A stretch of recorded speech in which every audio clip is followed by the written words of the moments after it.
আসসালামু আলাইকুম। গত কয়েকদিন আগে যশোর থেকে আমরা আমাদের পুকুরের জন্য মাছ আনতে গিয়েছিলাম।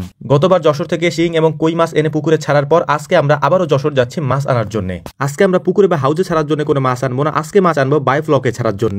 ভোর রাতে ফজরের আজান হওয়ার সাথে সাথে আমরা সবাই মিলে জামাতে নামাজ আদায় করে তারপর আমরা চলে যাচ্ছিলাম যশোরের উদ্দেশ্যে। আমরা এর আগেও এমন টাইমেই গিয়েছিলাম, কারণ এই সময় যদি আমরা রওনা দিই তাহলে ওখানে পৌঁছাতে একেবারে সকাল হয়ে যায় এবং ওই সকাল টাইমেই ওই বাজারটা খুব সুন্দর করে বসে বা সকালবেলা একেবারে ফ্রেশ মাছটা আমরা নিয়ে আসতে পারি ওখান থেকে। তো আলহামদুলিল্লাহ আমরা যশোরে এসে পৌঁছে গিয়েছি। তো আমরা সবাই মিলে সকালের নাস্তা এখান থেকে সেরে নেব, নাস্তা সেরে তারপর আমরা ওখানে যাব, মানে যেখান থেকে আমরা মাছ কিনবো ওখানে চলে যাব। যাওয়ার পথে আমাদের চোখে পড়লো যশোরের আদ্দিন ফাউন্ডেশন। মূলত এখানেই গত কয়েক মাস আগে আমরা এসেছিলাম মিজানুর রহমান আজহারির মাহফিলে। তো আলহামদুলিল্লাহ এই মুহূর্তে আমরা চলে এসেছি সারা বাংলাদেশের সব থেকে বড় পোনা মাছের বাজারে, অর্থাৎ এখান থেকে পাইকারি এবং খুচরা ভাবে সব থেকে বেশি মাছ বিক্রি হয় সারা বাংলাদেশের মধ্যে। এইটা মূলত যশোরের চাষরাতে অবস্থিত। আমরা মাছ দেখতেছিলাম এবং আমাদের বেশি সময়ও লাগেনি, কারণ এর আগে যেহেতু আমরা একবার এসেছিলাম এবং এখানকার পরিস্থিতি সম্পর্কে আমরা জানি কিরকম মাছ আমরা নিব, কি মাছ আমরা নিব সেই সম্পর্কে আমাদের ধারণা ছিল। মামা মূলত ওই বায়োফ্লকের মধ্যে শিং এবং কই মাছ ছাড়বেন, এই জন্যই মূলত আমরা কই মাছ এবং শিং মাছই দেখতেছিলাম এবং সুন্দর করে দেখে পছন্দ করে আমরা কিছুটা অর্ডারও দিয়ে দিলাম। তো মামার মাছ নেওয়ার পাশাপাশি আমরাও এখান থেকে কিছু মাছ নিয়ে যাব, কারণ আমরা গতবার যে মাছগুলি নিয়েছিলাম তাতে আমাদের কাছে মনে হয়েছে আরো কিছু মাছ আমাদের ওই পুকুরগুলিতে ছাড়া যাবে, তাই আমরা প্ল্যান করে এসেছি যে আমরাও কিছু মাছ নিয়ে যাবো ইনশাআল্লাহ। গতবার যে মাছগুলি আমরা নিয়েছিলাম তার থেকে সাইজে একটু বড় সাইজের মাছগুলি আমরা এবার নিয়েছি এবং মাছগুলিকে নেওয়ার পরে যে অক্সিজেন ঘরটা থাকে ওখানে নিয়ে আমরা মাছগুলিকে অক্সিজেন দিয়ে প্যাকেট করে তারপর আমাদের গাড়িতে উঠাচ্ছিলাম। সজীব মামা, আমি, আনিস ভাই এবং এখানকার এক ভাই ছিলেন আমাদের সাথে, আমরা এই মাছগুলিকে এনে দিচ্ছিলাম মামার কাছে এবং মামা এই মাছগুলিকে সুন্দর করে গাড়ির মধ্যে সাজিয়ে রাখছিলেন।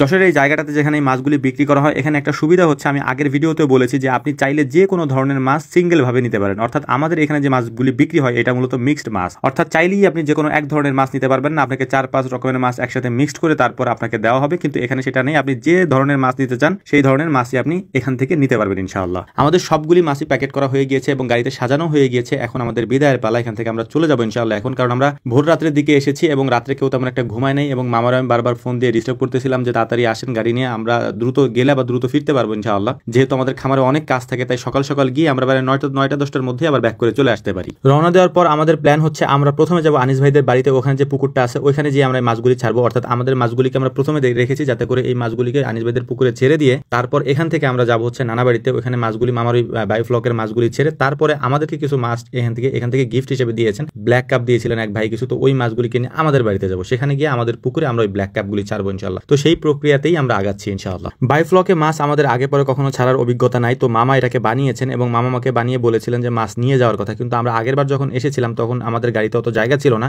আর মামার গাড়িতেও অত বেশি পরিমাণে জায়গা নেই। তো মামা আমাদেরকে বললেন যে সিঙ্গেল ভাবে আমরা যদি যাই তো আমরা মাছগুলো নিয়ে আসতে পারবো। তো দ্বিতীয়বার আমরা যখন মামার গাড়ি নিয়ে গেছি তখন দেখলাম যে আমাদের আগের গাড়ির তুলনায় এই গাড়িতে জায়গা আরো বেশি আলহামদুলিল্লাহ। তো যাই হোক মাছগুলিকে এনে এই বায়োফ্লকে আমরা ছেড়েছি, আমরা দেখার চেষ্টা করবো যে এইটাতে আলহামদুলিল্লাহ মাছ কিরকম হয়, আমরা আশা করছি ভালোই হবে ইনশাআল্লাহ। দুই জায়গার মাছ নামিয়ে দিয়ে এসে আমরা বাড়িতে চলে এসেছি। আমাদের কাছে কিছু মাছ দিয়েছিলেন এক ভাই, আগেই বলেছি যে গিফট হিসেবে আমাদের কিছু ব্ল্যাক কাপ দিয়েছিলেন, এই ব্ল্যাক কাপগুলি এখন আমরা আমাদের পুকুরে ছেড়ে দেবো ইনশাআল্লাহ। তো আমাদের জন্য দোয়া করবেন। আসসালামু আলাইকুম ওয়া রাহমাতুল্লাহ।